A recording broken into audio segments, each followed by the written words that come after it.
Buenos días para Colombia, buenas tardes para Europa, para Italia. Hoy estamos con el Festival Memorarte Fest, el primer festival digital internacional de la memoria, organizado por la Asociación Migras de Roma y el Nodo Italia en apoyo a la Comisión de la Verdad. Quiere ser un homenaje a las víctimas del conflicto armado y llevamos ya más de un mes transmitiendo diversas actividades, reflexiones, una serie de actividades artísticas, porque creemos que a través del arte es posible transformar el mundo. Entonces, hoy le rendimos homenaje a una persona muy importante en Colombia, que es Álvaro Restrepo, y nos acompaña Álvaro Restrepo junto con Nadia Angelucci, que es una periodista italiana que nos va a acompañar durante el encuentro. Para presentar a Álvaro Restrepo, es uno de los pioneros de la danza contemporánea en Colombia. Estudió filosofía, letras, música y teatro antes de dedicar su vida a la danza. En 1981 recibió una beca del gobierno colombiano para estudiar en Nueva York, donde encontró a algunos de sus maestros. En 1986 vuelve a Colombia y funda su propia compañía, Tanor Danza, iniciando una carrera internacional como coreógrafo e intérprete de sus propias creaciones, convirtiéndose en una figura destacada de la danza contemporánea, no solo en Colombia, sino en América Latina. En 1997 funda el Colegio del Cuerpo con la bailarina, coreógrafa y pedagoga francesa Marie-Thorse Delieuvin. Y Álvaro se refiere a menudo a la Escuela del Cuerpo como a una criatura de cuatro patas: artes, educación, sociedad y política, con el corazón en la naturaleza. A través del Colegio del Cuerpo ha impulsado el arte como una forma de cambiar la vida de la población vulnerable y específicamente la de miles de jóvenes de Cartagena. Desde hace 20 años, el Colegio del Cuerpo ha brindado a más de 8.000 niños y adolescentes, la mayoría de barrios marginales, la oportunidad de conocer el arte y, por lo tanto, tener también una perspectiva de vida diferente. Para Álvaro Restrepo, Colombia también es un cuerpo con muchos órganos y para que funcione armónicamente debe haber silencio y paz en cada uno de ellos. Por eso es importante darle herramientas en el arte para que los órganos y también los jóvenes y la población en general puedan funcionar armónicamente. En 2010 concibió y dirigió una ceremonia histórica para honrar a las víctimas del conflicto armado, INCSAIL, el rastro de las lágrimas, que involucró a cientos de víctimas y se representó en Medellín, en Cartagena y en Bogotá. Pero Álvaro también escribe. Es así que en 2007 fue galardonado con el Premio Nacional de Periodismo de Colombia Simón Bolívar. Y ahora nuestra siguiente invitada es Nadia Angelucci. Ella es una periodista italiana y, como ella bien dice, está enamorada de América Latina. Vivió mucho tiempo en Uruguay, en Ecuador, y escribe para el diario uruguayo La Diaria. Se ha ocupado y se interesa de derechos humanos, y en Italia ha seguido muy de cerca el proceso del Plan Cóndor. Ha escrito diversos textos, entre los cuales los que están relacionados con América Latina están El presidente imposible, Pepe Mujica, de guerrillero a presidente, Yo y el Che, y ahora puedo escoger, Dictadura, identidad y memoria en las vidas de 4 mujeres suramericanas. Bueno, entonces le doy la bienvenida a Nadia para que nos conduzca por este evento de hoy. Muchas gracias. Muchas gracias a ti, Alejandra. Muchas gracias a todos, a Memorarte Fest, por esa posibilidad, que en realidad es una ocasión muy, muy linda, muy importante para mí, para retomar un poco mis contactos con América Latina, justamente ese virus que tenemos, que nos está metiendo a la prueba a todo el mundo. Bueno, ya es mucho tiempo que no viajo a América Latina y eso me falta mucho. Así que, bueno, muchísimas gracias por organizar esa actividad. Y muchísimas gracias también para proponerme esa entrevista a Álvaro Restrepo, porque me da la posibilidad de, bueno, hablar de memoria, hablar seguramente de arte, pero con esta perspectiva también de la danza y de los cuerpos, que es algo que me interesa mucho. Contando antes, yo me he escrito varios textos, me he ocupado mucho del tema de la memoria y de las mujeres. Y justamente hace muy poco tiempo, presentando el texto acá en Roma, se hablaba de cómo las mujeres viven en su cuerpo, como el cuerpo mismo es un instrumento de memoria también para las mujeres. Y entonces, el tema de la danza, que es un tema que va involucrando el cuerpo el cuerpo y la mente de una persona, entonces que va restituyendo una totalidad en cierto sentido, una totalidad que creo que en Occidente un poco hemos olvidado, ¿no? Separando todo lo que es la racionalidad, entonces la mente, y por otro lado el cuerpo, el ánima. En cambio la danza creo que es un medio como para restituir una visión holística también. Eso me interesa muchísimo y realmente agradezco para poder dialogar con una persona que de eso ha hecho su vida prácticamente. Lo que me puse a buscar para preparar ese conversatorio, un poco en internet, un poco leyendo, mirando, un poco lo que ha estado la vida de Álvaro Restrepo, pero también su trabajo y el tema del colegio del cuerpo me atrajo muchísimo.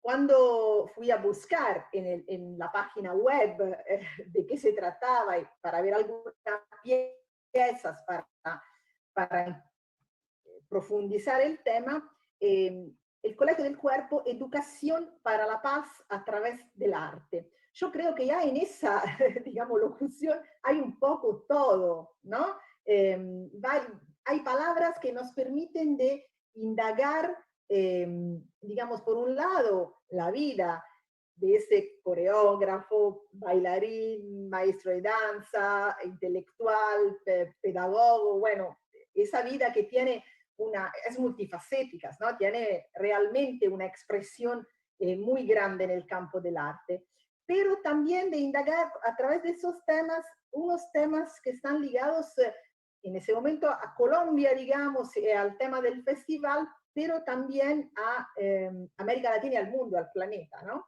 Y entonces a mí me gustaría interrogarte, Álvaro, respecto a estos términos. El cuerpo, el colegio del cuerpo. ¿Por qué se llama así ese lugar? ¿Por qué pensaron que esa era la manera justa de darle un nombre a esa experiencia, ¿no? Que ese lugar que es un lugar, es un laboratorio, es una experiencia que siempre se transforma. Bueno, pues muchísimas gracias por esta ocasión y por la invitación para participar en este festival, en este Memorarte Fest, que me parece absolutamente pertinente y hermoso también como concepto.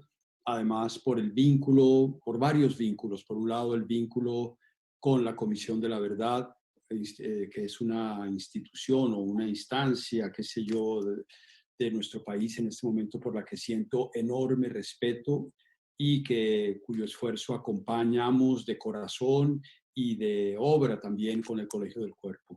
Por otro lado, pues el vínculo con Italia, que es un país que quiero muchísimo, donde trabajé mucho hace muchos años, donde viví momentos extraordinarios de mi carrera, en Venecia, en Prato, en Rovereto, en Livorno, sí, Rovereto, perdón, y bueno, sitios extraordinarios. Entonces, bueno, estoy feliz de estar aquí conversando contigo.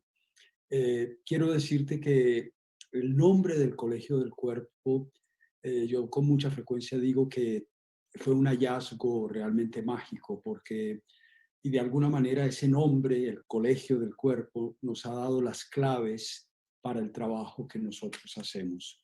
Yo recuerdo que cuando en el año 1996 fui a visitar a Gabriel García Márquez, quien fue amigo y maestro, y bueno, tuve el privilegio de conocerlo y de que él conociera mi trabajo. y le llevé a Gabo el proyecto en un papel. Él se quedó mirando así y me dijo, el Colegio del Cuerpo. Dijo, es un nombre del carajo, un nombre muy bueno. Parece el título de un libro de poemas. Y yo me quedé pensando y dije, el Colegio del Cuerpo, la poesía, la danza y la poesía son lenguajes que se relacionan muchísimo, es un lenguaje abstracto, es un lenguaje poético, sin duda. Entonces, me interesa mucho más formar poetas del movimiento que formar bailarines, ¿sí? Un bailarín, bailarines hay muchos, poetas hay muy pocos, y poetas del movimiento aún menos. Entonces, esta noción de este colegio, bueno, además que colegio que viene del latín colligere, reunir, pues es una comunidad de personas revestidas por una misma dignidad. Pero un cuerpo también es un colegio, ¿no? La noción de cuerpo social, cuerpo colegiado, cuerpo diplomático, cuerpo de baile. Un cuerpo es también un organismo compuesto por muchas células, muchos tejidos, muchos órganos. Entonces, toda esta noción del cuerpo colegiado, del cuerpo individual versus el cuerpo social, el cuerpo colectivo, la noción de cómo esculpir un cuerpo individual a través de la técnica, a través de la disciplina, de lo que es el trabajo diario, cotidiano de la vida de un bailarín, y también lo que es esculpir una comunidad, esculpir una sociedad, un poco en ese sentido de escultura social del que hablaba Joseph Beuys. En fin, hay toda una noción filosófica en el nombre mismo del colegio, del cuerpo, que nos ha dado muchas claves para nuestro trabajo y nuestro camino. Bueno, gracias. Mientras que estabas contestando, utilizaste una palabra, que es la palabra comunidad. ¿Mm? Hablando del colegio como, claro, comunidad, como manera de estar juntos. Y entonces, por eso me gustaría saber cómo se trabaja en esa comunidad que es el Colegio del Cuerpo. O sea, sabemos que están trabajando con chicos de comunidad, chicos y chicas de comunidades más humildes, más vulnerables, diría, ¿no? Más vulnerables. Y entonces, cómo el arte, en realidad, y cómo la danza en particular, puede trabajar con ese tipo de población y ustedes cómo llevan adelante el trabajo con ellos. Si nos explica realmente lo que pasa en el colegio. Mira, el colegio no es una institución formal, primero es una corporación privada sin ánimo de lucro, corporación, otra vez cuerpo, ¿no? Una corporación sin ánimo de lucro y es privada. Nosotros trabajamos en convenio con la educación pública para atraer a niños y jóvenes de los sectores más desfavorecidos de las instituciones públicas de Cartagena para que a través de lo que ellos más aman hacer, porque no podemos olvidar que el colegio funciona en Cartagena de Indias, en el Caribe colombiano, en una zona que es absolutamente afro-mestiza, donde hay una gran inteligencia corporal, un gran talento para el movimiento, para la danza, para la música, para la expresión artística. Entonces, digamos que hay un terreno fértil muy abonado para un trabajo extraordinario. Yo siempre digo que yo sabía que cuando iba a crear mi escuela en Cartagena, que es la ciudad de mi familia, iba a encontrar mucho talento. Lo que no sabía es que iba a encontrar tanto y de un nivel tan alto. Entonces, realmente esto ha sido fantástico. Entonces, nosotros lo que hacemos es que trabajamos en asocio con la educación formal para que los niños y los jóvenes vengan en jornada contraria cuando terminan su colegio a hacer su formación artística con nosotros. Nosotros tenemos dos caminos muy claros que hemos decidido allí. Uno que es educar para la danza y para el arte, y otro que es educar con el arte, con la danza. Es decir, por un lado tenemos todo un trabajo de detección de talento, de formación profesional al más alto nivel, para llevar a estos niños y jóvenes a donde ellos se lo propongan. De hecho, pues con la compañía profesional del Colegio del Cuerpo, viajamos por el mundo entero, estamos en Asia, África, Europa, las Américas, estamos todo el tiempo viajando con el núcleo profesional que se llama la Compañía Cuerpo de Indias. Luego hay un nivel preprofesional, que son chicos que ya han terminado su escuela y vienen a hacer durante 2 años una formación preprofesional y salen con un título de lo que en Colombia se llama técnico laboral, que es como una formación preprofesional en estudios contemporáneos en danza, así se llama el programa. Y luego tenemos lo que llamamos los semilleros de talentos, que son niños y niñas que están en los diferentes colegios públicos, a quienes vamos a buscar allí en sus colegios, a quienes les contamos qué es la danza contemporánea y los atraemos a los programas de formación. Hay algunos chicos que no quieren dedicarse a la danza, pero que tienen contacto con esto que llamamos la educación corporal integral.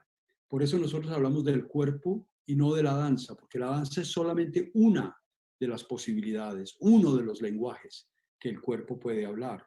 Pero el cuerpo somos todos, todos somos un cuerpo, todos tenemos un cuerpo.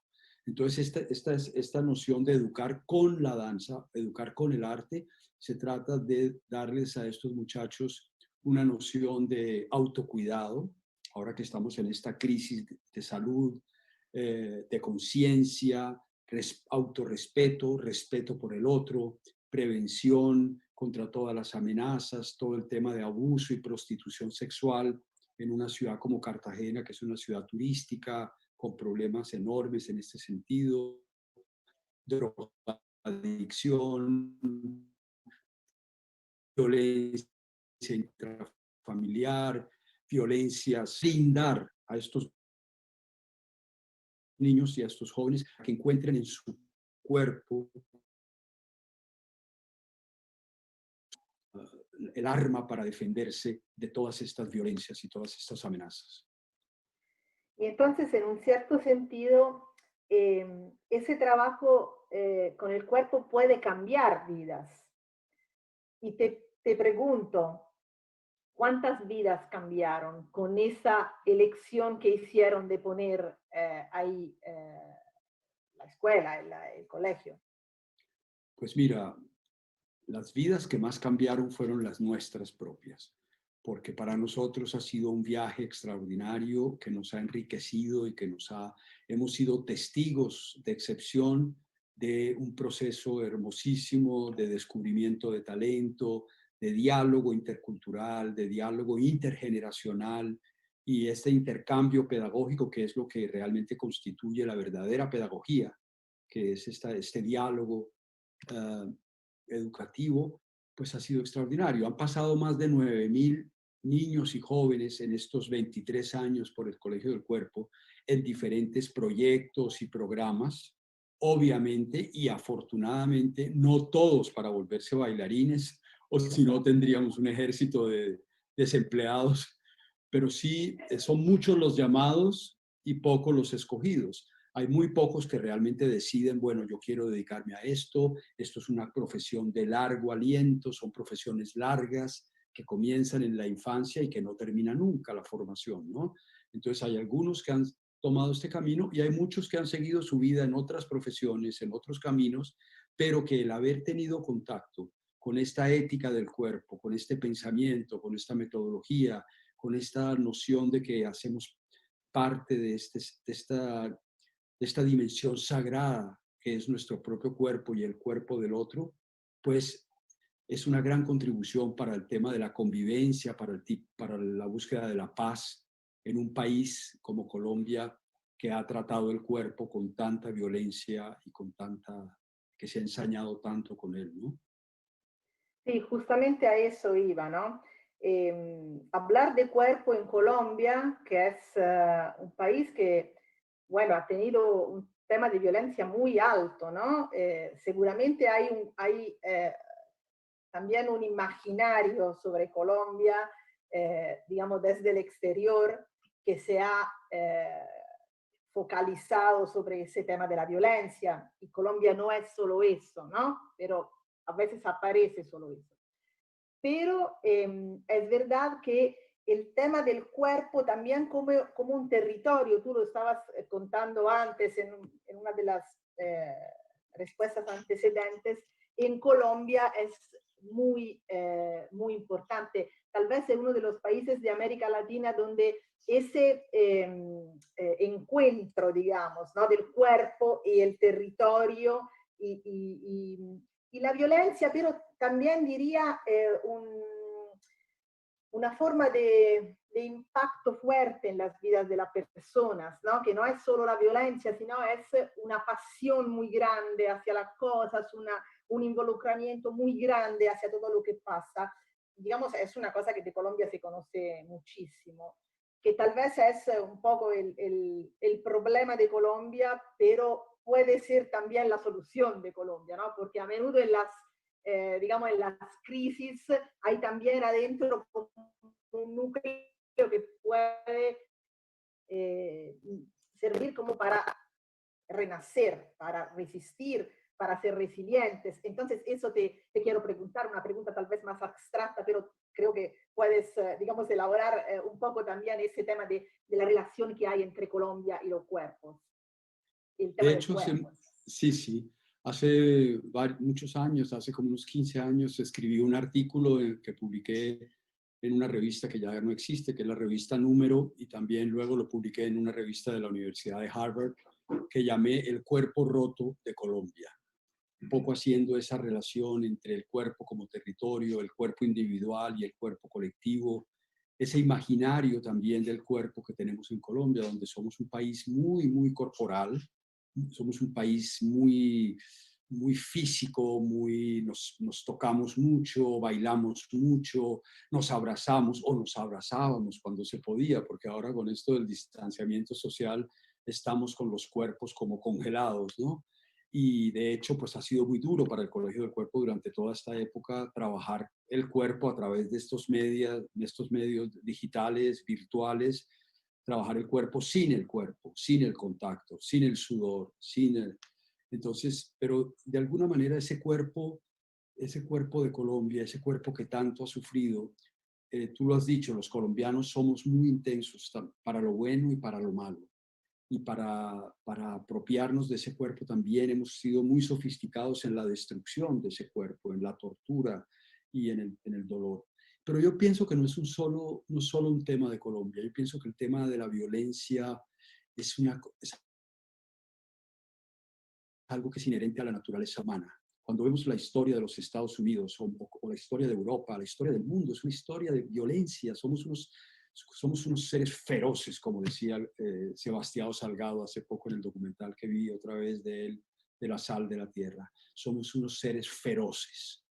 Y yo creo que esa ferocidad, como tú bien dices, debemos transformarla y podemos transformarla. Y de hecho, a través del trabajo que nosotros hacemos, logramos que estos muchachos puedan hablar de sus dolores, de sus miedos, de sus angustias, de todo lo que nos aqueja como seres humanos, de esas preguntas eternas que nos aquejan a todos, de otra manera, de una manera más abstracta, más poética justamente, cómo poder hablar del dolor, de la violencia, del desplazamiento, del miedo, de la angustia, de una manera abstracta, donde no, sí, por eso me gustó tanto. Cuando yo encontré la danza, encontré un lenguaje total.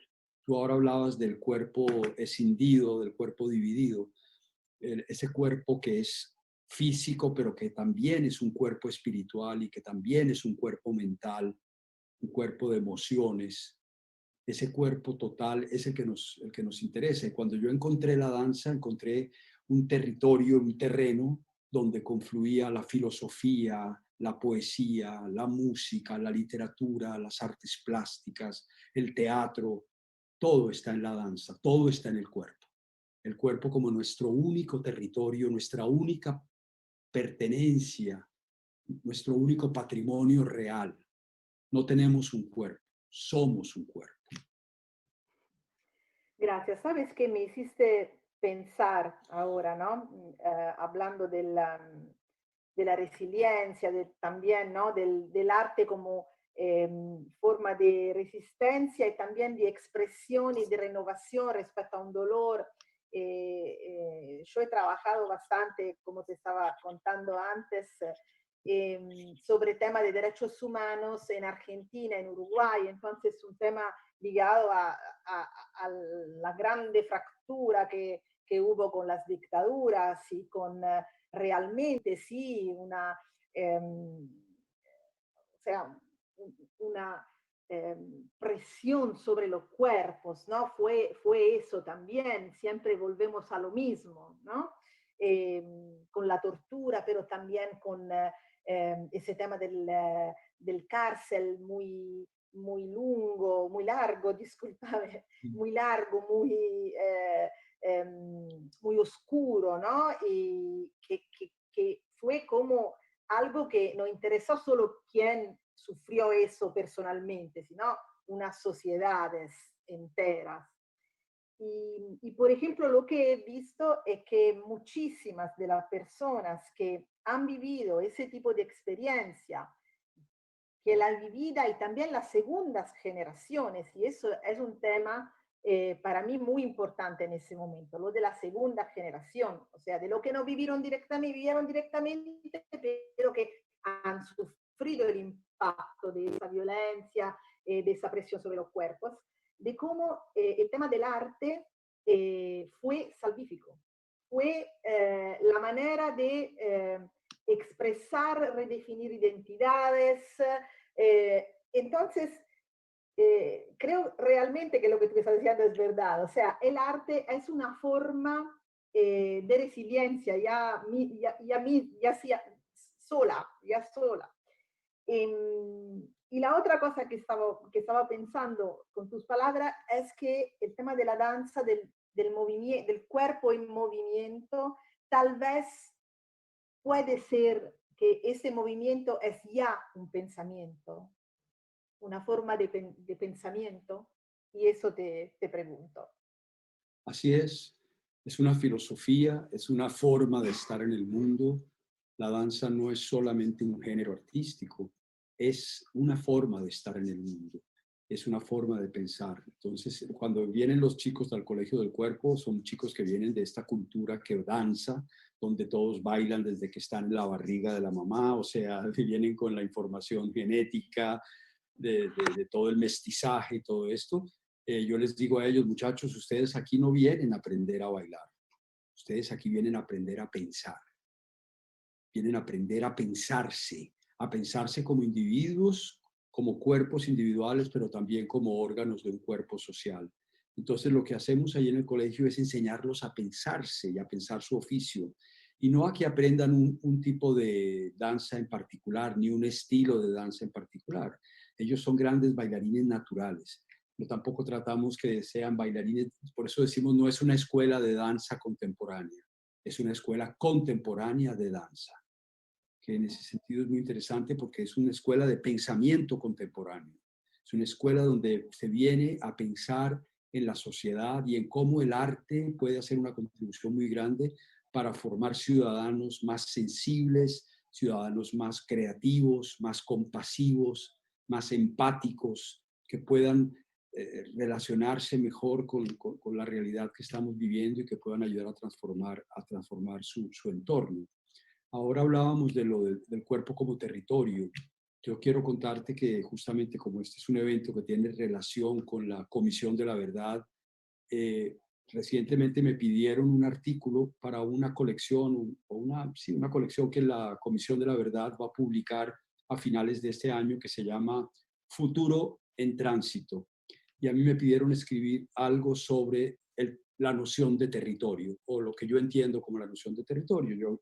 Obviamente, pues estoy hablando en los términos que hemos hablado, ¿no? El cuerpo como territorio. Y quise centrarlo en una historia concreta de una experiencia que yo tuve antes de volverme bailarín, que fueron 2 años que trabajé con un sacerdote italiano de Bari, el padre Javier de Nicolò, que fue el gran apóstol de los niños de la calle, o en la calle, mejor, en Colombia. Él creó una cantidad de centros y fue un gran, gran pensador sobre el problema de la niñez abandonada.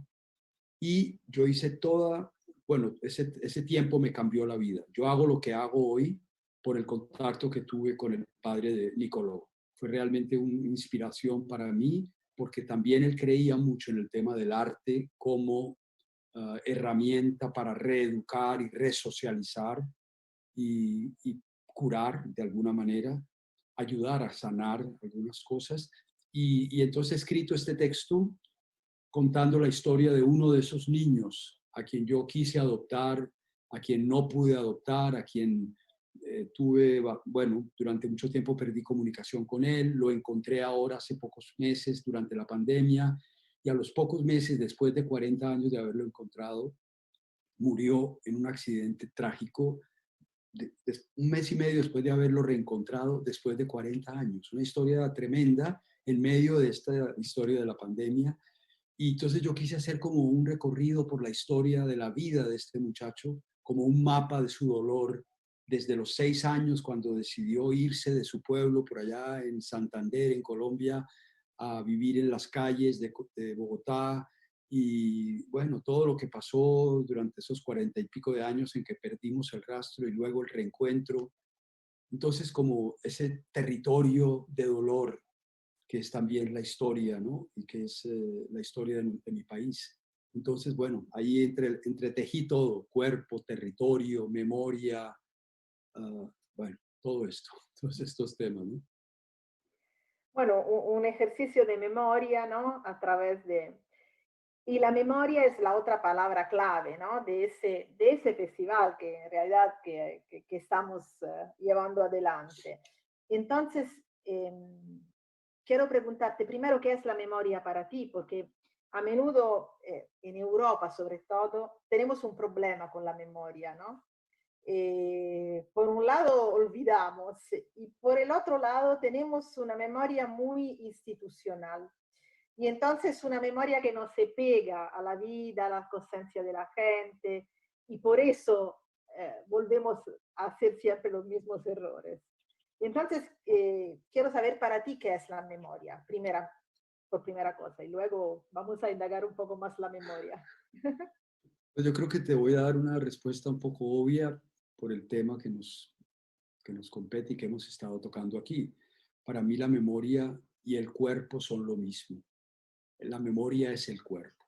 El cuerpo está en el cuerpo como en un libro de carne y sangre. En el cuerpo están escritos todos nuestras historias, nuestros dolores, nuestros sueños, nuestros recuerdos. Entonces, para mí, la noción de la memoria obviamente está muy ligada a esa noción del cuerpo físico, del cuerpo mental, del cuerpo espiritual, del cuerpo histórico también, ¿no? Entonces, está muy, muy ligado a la memoria y a mí me interesa mucho también la relación entre la memoria como lo ancestral, lo que está atrás, pero también la imaginación. Ese diálogo memoria-imaginación me parece muy importante, que es lo que el arte hace también. Cómo poder recrear esos eventos que están registrados en nuestro cuerpo, que están escritos en nuestra piel, que están escritos en la piel de la historia, y cómo los podemos a través del arte y de la creación y de la imaginación reescribir y convertir en algo nuevo, ¿no? Entonces, por eso me interesa mucho ese papel, el papel que el arte puede jugar en esos procesos de memoria y de imaginación. De hecho, la memoria nunca es exactamente lo que ha pasado. Siempre es lo que ha pasado junto con nuestra imaginación sobre lo que ha pasado. Entonces, es evidente, Sí, ¿no? como decía García Márquez, ¿no? Que la vida no es lo que ocurrió, sino cómo es que decía Gabo, se me acaba de ir. La vida no es lo que ocurrió, sino como uno lo recuerda. Claro, ¿Sí? como uno lo recuerda. Siempre hay una, digamos, traición, entre comillas, respecto a lo que ha pasado, pero siempre hay una imaginación y Exacto. eso del arte es evidente que Por eso la otra pregunta que quería hacerte era cómo el arte puede ayudar a guardar la memoria. Guardar en el sentido de ser custodio de esa memoria, pero también cómo hacer también que no sea una memoria monolítica, fría, lejana, sino que sea una memoria presente, viva y transformadora también en un sentido. Claro. Yo creo que justamente el arte lo que hace es eso, es hacer que esta memoria sea dinámica, que no sea una memoria solo de museo, sino que sea una memoria en transformación, ¿sí? Y yo por eso pienso que esta colección que está haciendo la Comisión de la Verdad, este futuro en tránsito, tiene que ver mucho con la memoria en tránsito, la memoria también hacia el futuro, ¿no? Entonces yo pienso que esta relación entre lo que ha pasado, lo que somos y lo que queremos que pase, o cómo imaginamos y cómo podemos transformar el futuro con nuestra imaginación también, sin desconocer, por supuesto, el pasado de lo que ha ocurrido, pero cómo podemos hacer de la construcción del futuro un hecho creativo, un hecho lleno de capacidad de imaginar y de soñar. Y Álvaro, a propósito de eso, ¿no? De una memoria que sea pasado, presente y futuro, yo me interrogo en estos días sobre lo que estamos viviendo, ¿no? Porque tendremos también una memoria de lo que está pasando, la tendremos seguramente. Y entonces, y me pregunto sobre todo respecto a los cuerpos de los más chiquitos, de los niños y de las niñas que están viviendo un encierro, que están viviendo una falta de movimiento y entonces de pensamiento, o sea, todo eso que, bueno, nos parece una gran desgracia, digamos, en ese momento y estamos anhelando a que termine, tendrá una memoria. Cuando esperamos terminará. Y entonces quiero preguntarte, ¿qué nos dejará todo eso? Eso es justamente un ejercicio de imaginación y, bueno, de expresión de signo. Pero tú, ¿qué piensas? ¿Qué va a dejarnos todo eso? En todos esos sentidos de que hemos hablado. Mira, yo he pensado mucho y he escrito mucho, bueno, como tantas personas que están pensando y escribiendo sobre este periodo inédito de nuestras vidas que todavía no nos lo podemos creer, ¿no? Que estemos viviendo esto. Yo estoy ahora en París, decretaron el toque de queda para que comienza esta noche aquí en París. Y pronto regreso a mi país y ver todas estas personas con estos tapabocas, con estas máscaras. Estamos realmente viviendo una película de ciencia ficción, algo que nunca pensamos que íbamos a poder vivir de verdad, ¿no? Estuve trabajando también en unos colegios aquí de París. Nosotros venimos todos los años a trabajar en colegios de aquí de París y trabajando con todos estos niños con su tapabocas, yo con tapabocas, solamente los ojos tratando de expresar y de incendiar con la mirada y de inspirar con la mirada a todos estos chicos. Ha sido muy, muy difícil. Y yo creo que bueno, he hablado mucho de este periodo en mis artículos que he escrito en Colombia y he hablado mucho de la maestra pandemia, la pandemia como una maestra que nos está enseñando muchas cosas. Primero que nos está poniendo en contacto con las cosas más esenciales de la vida, ¿no? Nos ha hecho valorar las cosas más elementales de la vida, nos ha hecho ver esas cosas que antes dábamos por hecho, por garantizadas, como dicen en inglés, for granted, las estamos ahora valorando, el hecho de poder estar con nuestros amigos, de poder abrazarnos, de poder salir, de poder compartir, todas esas cosas que hoy se han vuelto un lujo y se han vuelto un sueño y se han vuelto un anhelo, las hemos empezado a valorar muchísimo. Por otro lado, también nos ha revelado pues todas estas desigualdades, estas injusticias consagradas del mundo. Sí, los pobres están sufriendo más, las personas segregadas, el tema del Internet, por ejemplo, ¿sí? El hecho de que el Internet debe convertirse en un nuevo derecho humano. Yo creo que esto ha sido muy importante. El Internet debe ser un derecho humano ahora, gratuito y universal para todos los seres humanos, pero del más alto nivel de calidad, banda ancha, fibra óptica, yo no sé cómo se llama, pero que todos los niños y los jóvenes y los seres humanos tengan derecho a la más democratizadora herramienta que existe hoy, que es esto, ¿no? El Internet, que un niño de la selva del Amazonas pueda entrar en la Universidad de Harvard y que un niño de Harvard pueda ir al Amazonas o un muchacho de Harvard pueda ir, que podamos viajar ya que estamos en este confinamiento y que esta herramienta se vuelva realmente una herramienta muy potente para bien. Sí, porque hoy también estamos enfrentados a todo este tema de las redes sociales, de toda esta epidemia también, esta pandemia, del Facebook, del Twitter, de todas estas cosas que yo no tengo, pero que sé que son herramientas muy poderosas, pero que también nos tienen completamente como drogas, esclavizados, ¿no? Entonces yo no sé, yo creo que muchas cosas van a salir de aquí. A veces soy un poco pesimista, yo soy un poco como Gramsci, ¿sí? Bueno, Pesimista en el pensamiento, pero optimista en la acción. Entonces me levanto todos los días a continuar luchando, a hacer lo que hacemos, pero al mismo tiempo también me duele mucho todo de lo que está pasando y lo mucho que están sufriendo tantas personas.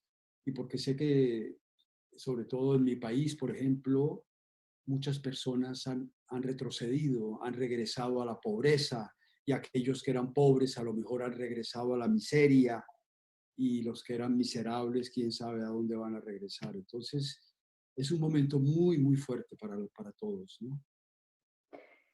bueno, nos acercamos al final de esa conversación y tu país, que termina con tu pensamiento a tu país, ¿no? A Colombia. Entonces, tal vez regresamos a Colombia, que es el tema, que es la preocupación, que es el cariño también, que está al centro de Memorarte, de ese festival.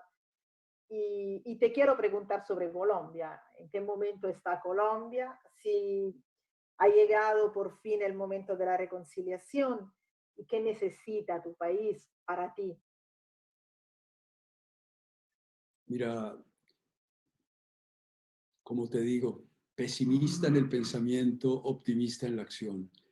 Con gran tristeza, pues veo cómo en este periodo, este gobierno actual, pues se retrocedió mucho en los temas y en las conquistas tan importantes que se habían dado en el gobierno pasado en la búsqueda de esa reconciliación y de esa paz, sin haber logrado unos acuerdos perfectos o sin haber logrado una paz perfecta, pero yo creo que el hecho de haber logrado que tantos combatientes decidieran dejar las armas y reincorporarse a la sociedad, el hecho de que un gobierno por fin reconoce sus pecados y sus faltas y que en un acto de contrición real crea una ley para las víctimas, una ley para restituir la tierra a los que fueron desposeídos, crea una jurisdicción especial para la paz, para que las personas que quieran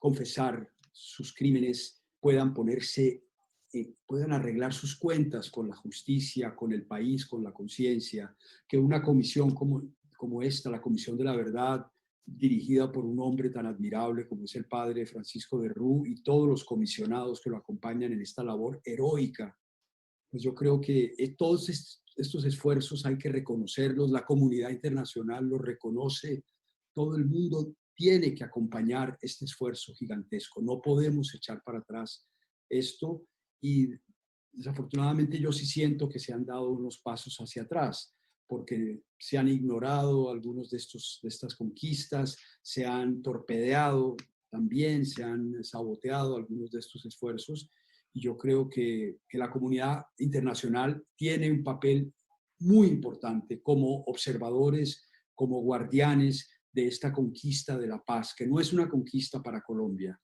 sino que es una conquista para la humanidad. porque lo que se estaba resolviendo en Colombia y lo que se intentó el gobierno pasado resolver en Colombia, se trataba nada más ni nada menos que de la crisis humanitaria más grave del hemisferio occidental. 9 millones de víctimas. Es algo que no se ha visto en ninguna parte del mundo. 200.000 o más muertos, no sé cuántos, tantos desaparecidos.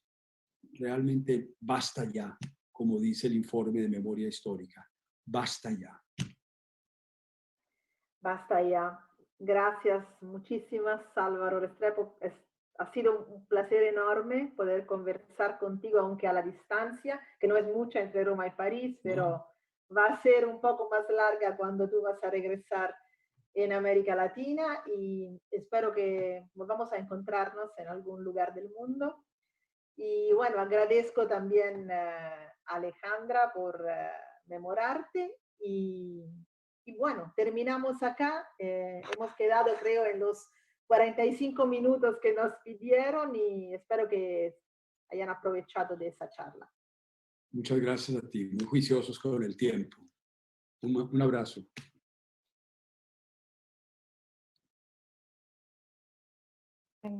Muchísimas gracias. Nos sentíamos. Sí. Muchísimas gracias a Álvaro por este testimonio tan lindo, tan potente. Gracias a Nadia también por llevar esta conversación. Y bueno, los invito a que sigamos. Vamos a ver unas imágenes de Álvaro y un pequeño video. Entonces los invito a que sigamos con la transmisión, y los invito mañana a otra cita, a otro evento, siempre en el Memorarte Fest. Muchísimas gracias y bueno, hasta prontísimo.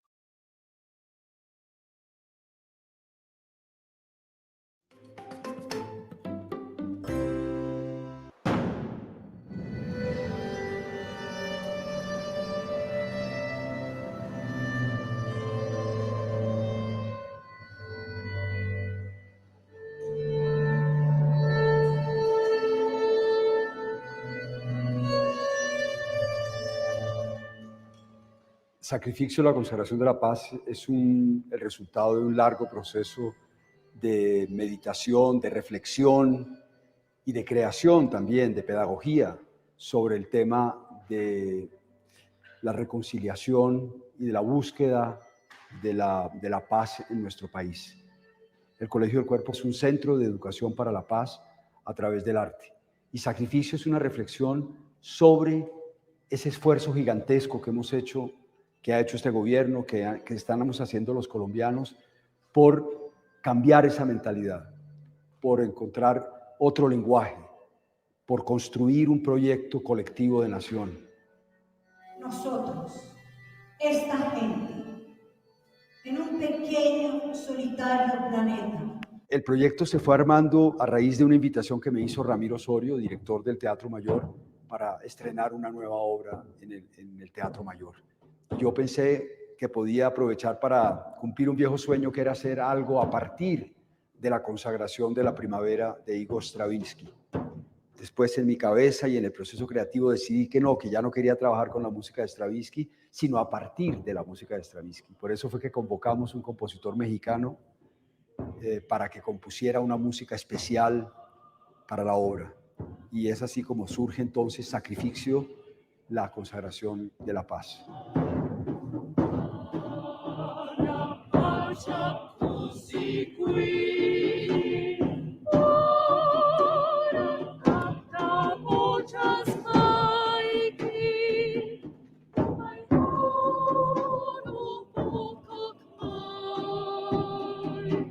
La obra es una coproducción del Teatro Mayor, del Ministerio de Cultura y del gobierno mexicano.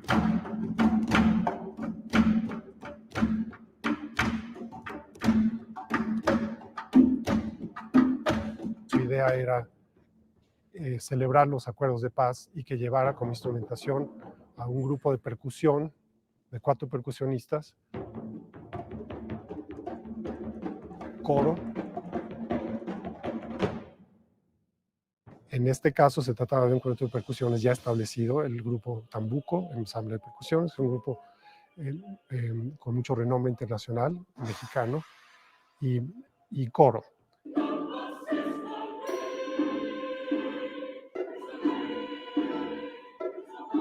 Lo que yo escribí es la música exclusivamente para la coreografía, para la obra Sacrificio, la consagración de la paz, que es una obra en 2 partes. La primera parte, que dura aproximadamente 15 minutos, es lo que Álvaro Restrepo se refiere o lo llama la parte masculina, bélica, digamos, de conflicto. Y la segunda parte, que dura otros 17 minutos, es un poco más femenina, y ahí es donde se invoca más bien la reconciliación y la paz.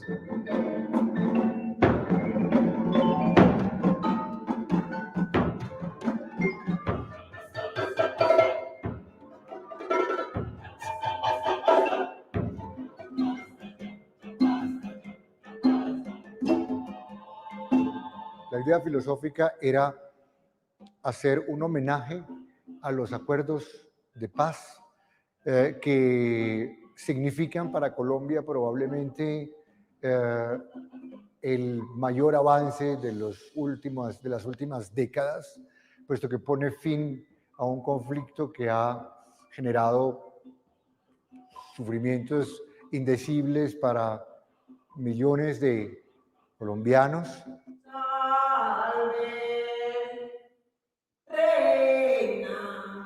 Ay, Dios te salve María, palabra divina. En esta obra estoy dando a conocer mi cultura, los alabados. Reina, ay, Dios te salve María, palabra divina. Y que se den cuenta de que yo también soy de las personas que participo para que se acabe venga la paz y se acabe la violencia.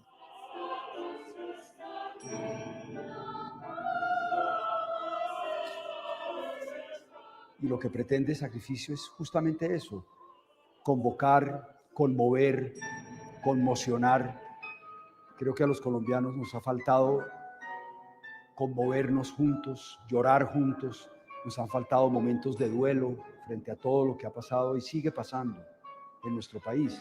Nosotros, esta gente, en este incorregible e inestable cuerpo creado en esta tierra, de esta tierra, tenemos el poder de rehacer esta tierra. Entonces yo creo que lo que hace una obra como Sacrificio es justamente expandir la esfera del duelo, para que no quede solo en el alma y en el cuerpo de las víctimas, sino que se convierta en el duelo de toda una nación.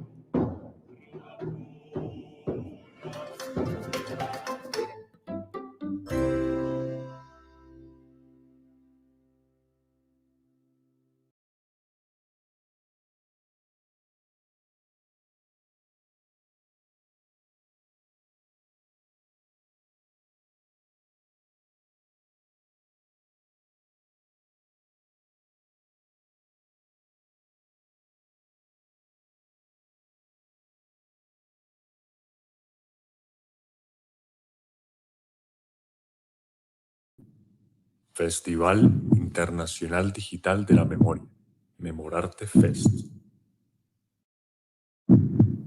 Transformaciones. Poesía.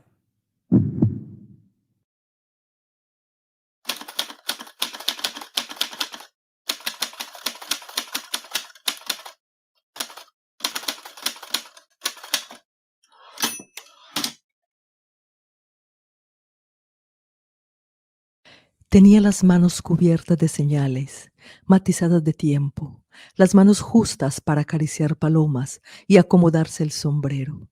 Todo en su piel era un mapa de sucesos, alto y delgado. En la espalda tenía la curva exacta para acomodar el costal, la casa y la memoria, justo lo que más le pesaba. Samuel olía a leña, a campo. Sus alpargatas hablaban de veredas, de agobio. Fue un niño medroso, con los ojos enormes del espanto, sin otra razón para crecer. Se vio forzado a habitar su estatura, más allá del humo, del machete, de la historia que engullía sin dientes. De sus labios salían coplas, cándidas retahílas. Nunca dejó ir una queja, excepto en las pesadillas en las que volvían la madre, el fuego, sus manos mínimas. Samuel fue a vivir a nuestra casa y con él llegaron la tierra, la cuajada, la historia de un país desconocido. Era un enigma errando entre los carros, desatinado como un cisne en la avenida, héroe y víctima de la adversidad. La historia no se ocupa de personas así, fundamentales. Sin ellas no es posible atar los cabos, temblar las cuerdas de la voz. Nunca supo trazar una letra, pero hoy habita estas palabras.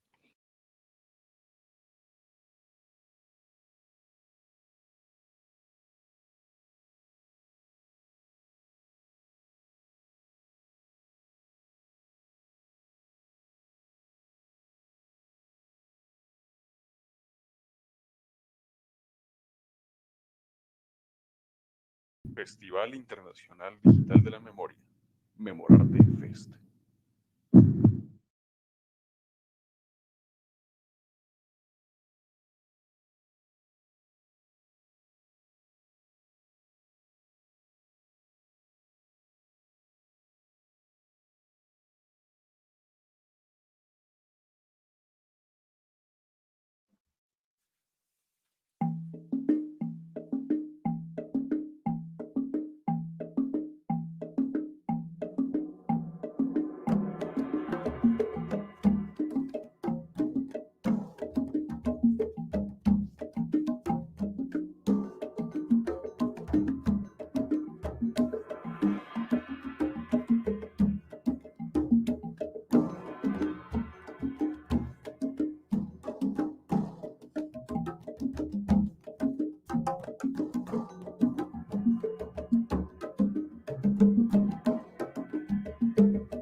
Festival Internacional Digital de la Memoria, Memorarte Fest. Transformaciones. Poesía. Paredones en la niebla. Las risas esparcidas en desolada ruina. Solo en la sombra y a escondidas rasgan la inocencia y su dicha. El fin se apodera de quienes alguna vez fueron niños. ¿Por qué? ¿Hasta cuándo? En Memorarte Fest los poetas elevamos la voz por los niños y jóvenes y exigimos justicia y verdad.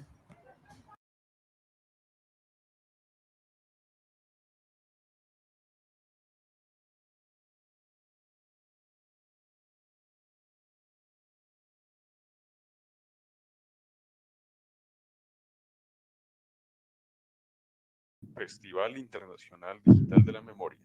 Memorarte Fest.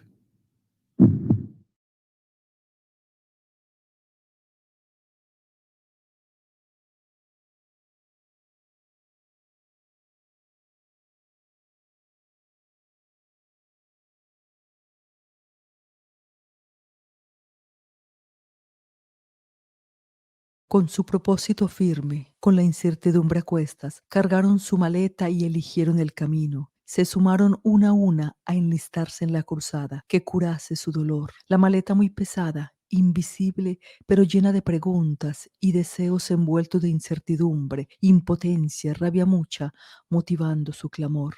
Quedarse esperando el día que les entregaran los cuerpos o les dieran mil razones que jamás comprenderían, ni mucho menos aceptarían, no era esta vez una opción. Protagonizaban su historia en silencio e ignoradas, desde su rancho o su casa, o muchas hoy desplazadas que resignadamente sorteaban la cotidianidad del horror. Caminando se arriesgaron a desafiarlos a aquellos que cruzaron tantos fuegos para tener el control. Capotearon el camino que el abandono y olvido les puso en su destino, castigando su condición. Masticaban las afugias que el país tan ocupado por cuidar a privilegiados les proveía cada día y las deja sin respuesta a las preguntas que cargan en su pesada maleta untada de frustración. Pero estas valientes madres, 200 mujeres fueron que entre el barro carretero completaron su caminata, y al inquisidor comandante en coro le respondieron, muy a pesar de su miedo, que por sus hijos preguntaban. 200 mujeres juntas desafiaron sus propios miedos y con la misma pregunta enfrentaron su dolor. Porque el dolor de una madre nada le justifica que le arrebaten la vida a quien con decisión un día entre gemidos parió. Honremos la valentía con que las madres reclaman, queriendo sanar al menos con verdad y reparación. Que el dolor de estas mujeres compadezca a muchos miles e inspire nuestra unión.